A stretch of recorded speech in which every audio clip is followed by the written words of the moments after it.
Hello guys, magandang hapon.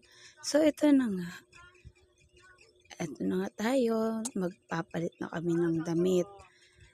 Kaso, yung batang yan, iyak ng iyak.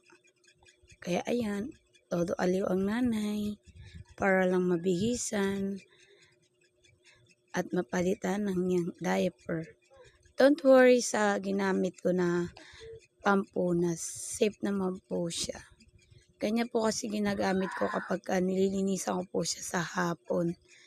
Kasi yung mga braso niya, sino-sino lang po umahawak. Kasi, kaya yan po ang ginagamit ko para mapunasan ko po ng maayos. Kasi po,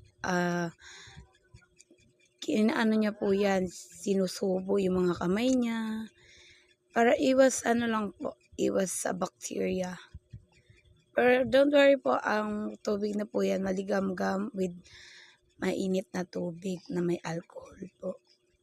Safe naman po. Yun lang guys. Thank you.